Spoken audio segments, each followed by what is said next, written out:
Assalamualaikum warahmatullahi wabarakatuh. Hai teman-temanku semua. Perkenalkan, saya Pera Trihutami Anggraini dari D3 Keperawatan UPI Sumedang. Nah, sebelumnya marilah kita sejenak bermunajat kepada Allah Subhanahu wa taala. Semoga kita selalu diridhoi olehnya dan semua yang kita lakukan tercatat sebagai pahala di sisinya. Amin ya rabbal alamin. A'udzubillahi minasyaitonirrajim. Bismillahirrahmanirrahim. Alhamdulillahirabbil alamin. Hamdan yuwafi ni'amahu wa yukafi mazidah. Ya Rabbana lakal hamdu kama yanbaghi li jalali wajhika wa azimi sultanik. Allahumma sholli ala sayyidina Muhammadin wa ala ali sayyidina Muhammad. Rabbana zalamna anfusana wa in lam taghfir lana kama hamaltahu 'alal ladzina min qablana.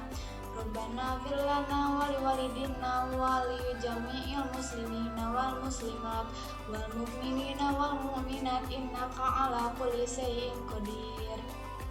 Rabbana atina fid dunya hasanah wa fil akhirati hasanah wa qina azabannar. Subhana rabbika rabbil izzati amma yasifun wa salamun alal mursalin walhamdulillahi rabbil alamin. Yang artinya, ya Allah, izinkanlah dan lancarkanlah pada hari ini kami melaksanakan tugas yang bertemakan stigma masyarakat mengenai orang dengan gangguan jiwa.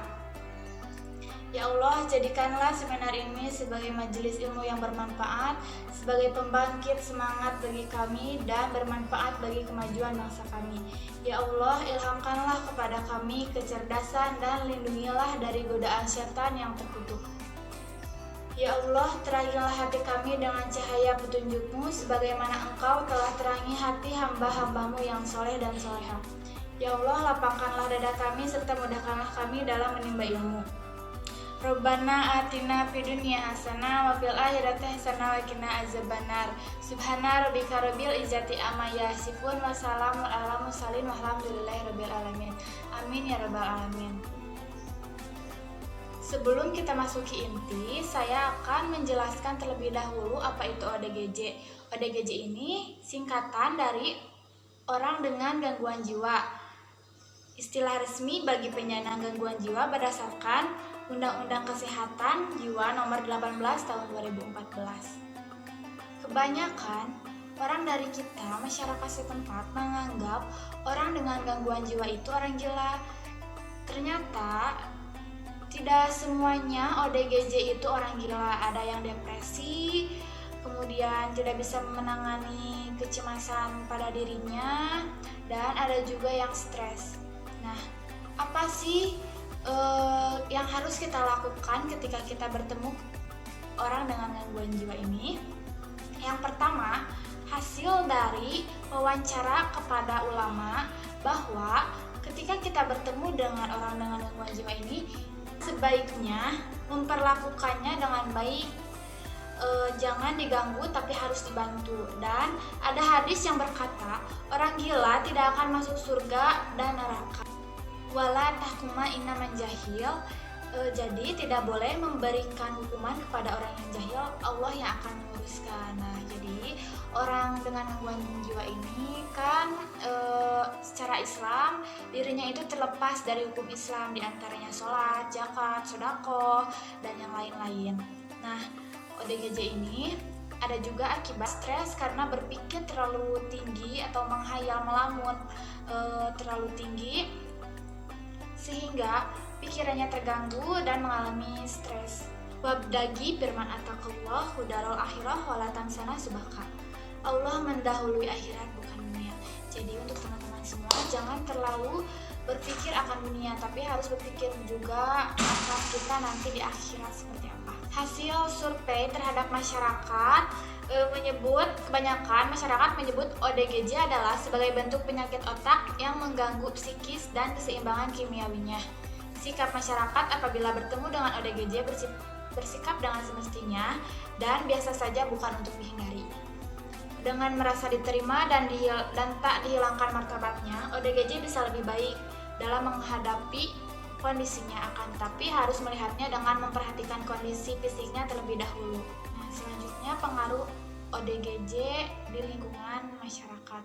Untuk menyingkapi masalah kesehatan jiwa di Indonesia, pemerintah dan masyarakat harus saling mengupayakan antara lain menerapkan sistem pelayanan kesehatan jiwa yang komprehensif, terintegrasi, dan berkesinambungan di masyarakat. Yang kedua, menyediakan sarana prasarana dan sumber daya yang diperlukan untuk pelayanan kesehatan jiwa dan sumber daya yang diperlukan pelayanan kesehatan jiwa di seluruh Indonesia, termasuk obat, alat kesehatan, dan tenaga kesehatan dan non-kesehatan terlatih. Kemudian, menggerakkan masyarakat untuk melakukan upaya preventif dan promotif, serta deteksi dini gangguan jiwa dan melakukan upaya rehabilitasi secara integritas ODGJ di masyarakat. ODGJ atau orang dengan gangguan jiwa adalah adanya gejala klinis yang bermakna, yang berupa sindrom atau pola perilaku yang psikologik yang dapat menimbulkan penderitaan distres, yaitu tidak nyaman, rasa nyeri, tidak tentram, disfungsi organ tubuh terganggu, dan gejala tersebut menimbulkan disabilitas atau disability dalam menjalani kehidupan sehari-hari yang biasa dilakukan untuk perawatan diri dan keberlangsungan hidup seperti mandi, berpakaian, makan, minum, kemudian yang lain-lain. Dan dampak yang ditimbulkan dengan keberadaannya orang dengan gangguan jiwa ini, yaitu di masyarakat akan terstigma terhadap orang dengan gangguan jiwa. Dari segi keamanan, masyarakat akan merasa terancam apabila orang gangguan jiwa tersebut kambuh, dan masyarakat akan merasa tidak nyaman dan takut apabila keluar rumah. Kemudian, sikap masyarakat adalah sikap yang ditunjukkan kepada orang dengan gangguan jiwa dalam memainkan perannya yang sangat penting dalam perawatan kesehatan jiwanya. Anggota dari masyarakat dapat bertindak sebagai penguat untuk pencegahan, membantu dalam mencari pengobatan, dan perilaku kebutuhan obatnya. Masyarakat sendiri berperan dalam keberhasilan pengobatan dan rehabilitasi orang dengan gangguan jiwa. Alhamdulillahirrabbilalamin, kita telah sampai di penghujung waktu, dan hikmah yang dapat kita ambil adalah manusia lahir dalam keadaan yang fitrah atau suci, ya. Fitrah qauli maulidin qauli alal fitrah. Orang gila tidak dapat masuk surga dan neraka, itu hanya Allah yang menentukan. Sebab sesuai hukum Islam itu menyusun atau menentukan bahwa orang yang sakit itu terlepas dari hukum Islam, yang dimana sodako, zakat, puasa itu terbebas dari hal tersebut karena ruh, akal, dan jiwanya diganggu oleh jin.